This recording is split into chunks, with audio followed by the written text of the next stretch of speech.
అని మాట ఇచ్చినావు.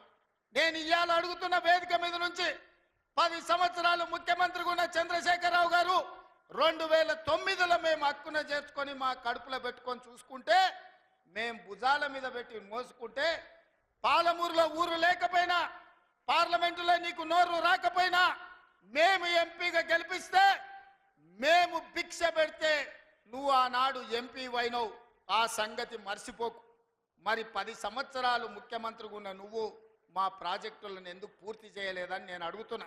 ఇవాళ ఈ వేదిక మీద నుంచి పెద్ద పెద్ద మాటలు మాట్లాడుతున్నారు, పొంకనాల మాటలు.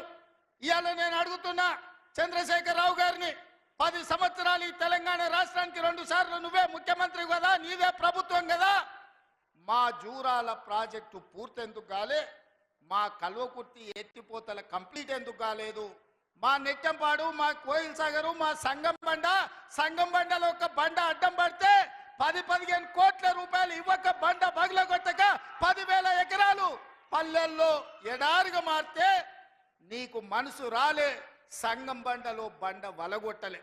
కానీ మేము వచ్చిన తర్వాత ఆ బండ పగలగొట్టి ఆ గ్రామాలకు నీళ్ళు ఇచ్చినాం.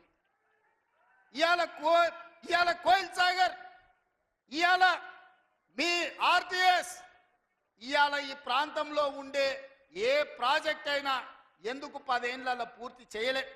అదే కాదా నాడు ఉమ్మడి రాష్ట్రంలో జూపల్లి కృష్ణారావు గారు, చిన్నారెడ్డి గారు, డాక్టర్ మల్లు రవి గారు ఆనాడు కిరణ్ కుమార్ రెడ్డితో కొట్లాడి, ఆనాడు అరుణమ్మ గారు కూడా మంత్రిగా పాలమూరు రంగారెడ్డి ఎత్తిపోతల ప్రాజెక్టు పూర్తి చేయాలి, 12 లక్షల ఎకరాలకు నీళ్లు ఇవ్వాలి అని కొట్లాడి జూరాల నుంచి నీళ్లు తీసుకోవాలని పాలమూరు రంగారెడ్డి ఎత్తిపోతల పథకం పాడు కోయిల్ సాగర్ రాజోలి బండ పూర్తి చేసి ఉంటే, తుమ్మిళ్ళ ప్రాజెక్టును పూర్తి చేసి ఉంటే ఇవాళ ఆంధ్రప్రదేశ్ మనకు అభ్యంతరం పెట్టకపోయి ఉండే.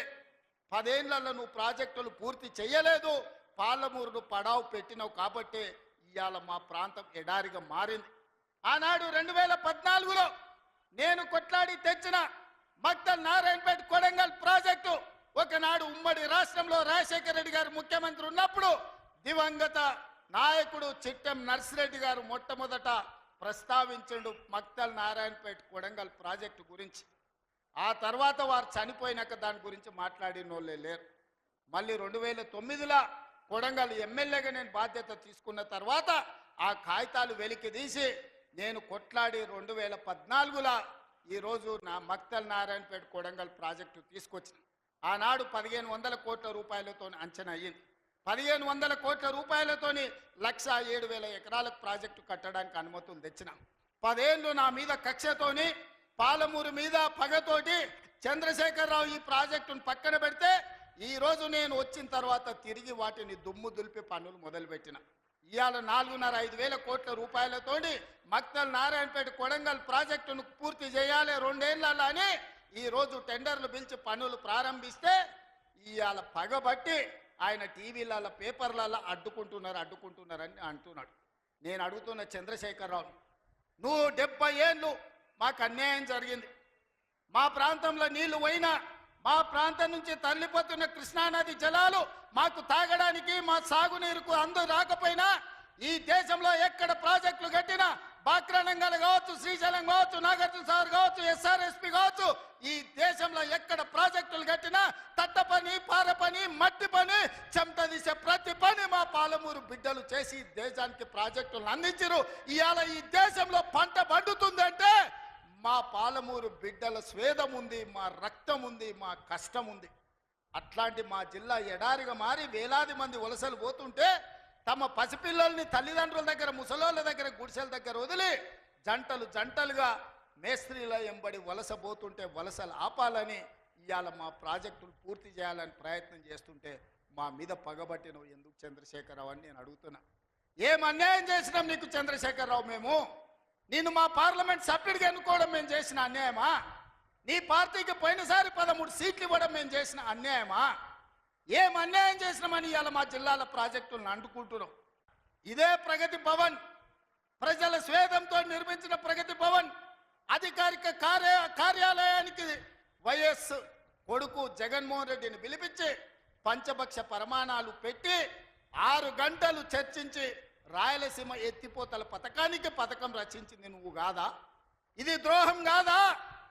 ఆనాడు రాజశేఖర రెడ్డితో కలిసి పోతిరెడ్డిపాడు ద్వారా కృష్ణానది జలాలను సీమకు తరలించకపోతుంటే హారతిచ్చింది నువ్వు కాదా? ఆనాడు మంత్రివర్గంలో నీ మంత్రులు లేరా? హరీష్ రావు గారు ఆ మంత్రివర్గంలో మంత్రి కాదా అని నేను ఇవాళ అడుగుతున్నా.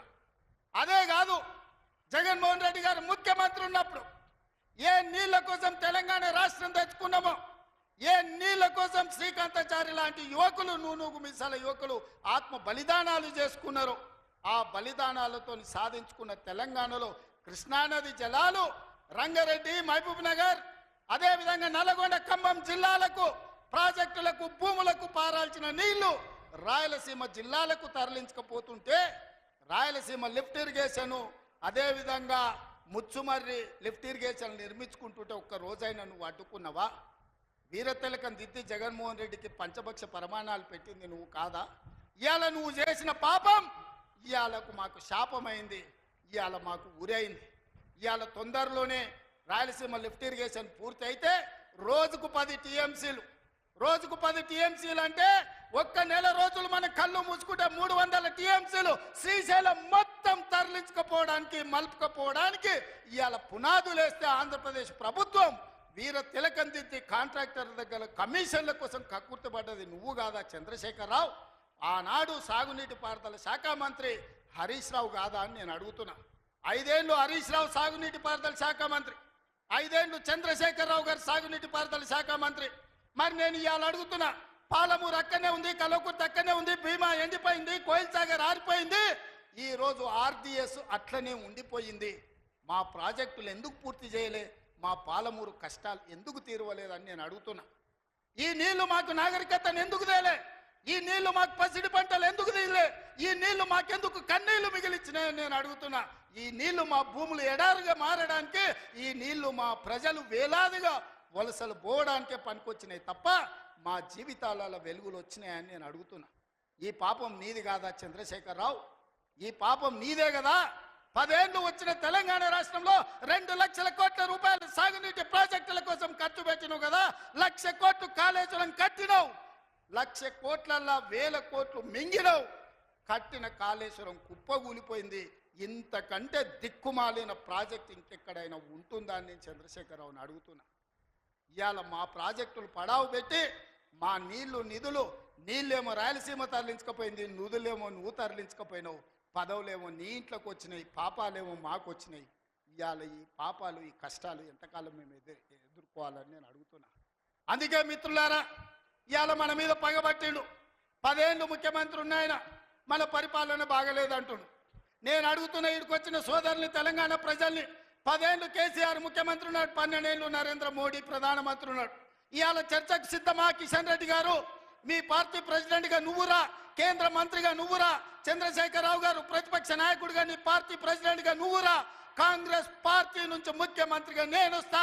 12 ఏళ్ళు మోడీ పరిపాలన మీద, 10 ఏళ్ళు చంద్రశేఖరరావు పరిపాలన మీద, 12 నెలల మా పరిపాలన మీద, ప్రజా పరిపాలన మీద చర్చ చేయడానికి నేను సిద్ధంగా ఉన్నా. చర్చలో ఓడితే ముక్కు నేలకు రాస్తా అని చెప్పి నేను ఈ సందర్భంగా సవాలు విసురుతున్నా. ఇవాళ నేను అడుగుతున్నా, మాకు అవకాశం వచ్చింది, మా జిల్లాకు అవకాశం వచ్చింది, మేము ఎవరినో అడుక్కోవడం, ఎవరి ముందల్లో చేయి దాచడం కాదు.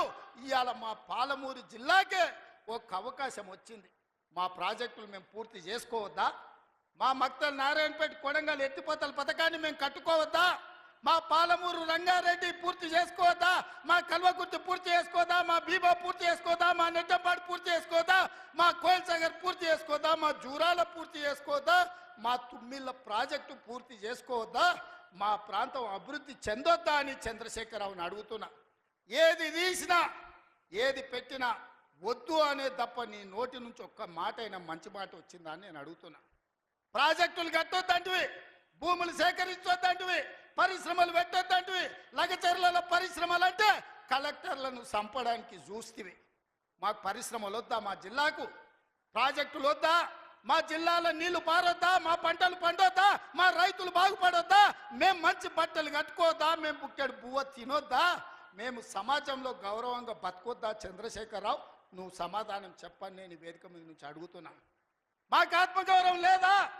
మేము మీలాక దొరలు కాకపోవచ్చు, కానీ మేము రైతు బిడ్డలమే కదా, మేము గౌరవంగా బతకాలని కోరుకోవడం తప్ప, మా ఆడబిడ్డలు వాళ్ళ పిల్లల్ని చదివించుకోవాలనుకోవడం ఏమన్నా నేరమా? ఎందుకు అడ్డుకుంటున్నారు నువ్వు, నీ కొడుకు, నీ అల్లుడు అని నేను అడుగుతున్నా. 12 నెలలు కానీ ప్రభుత్వం అప్పుడే దిగిపోవాలంటున్నాడు. 10 ఏళ్ళలో నువ్వు చెయ్యని పనులు మేము చేసినాం కదా.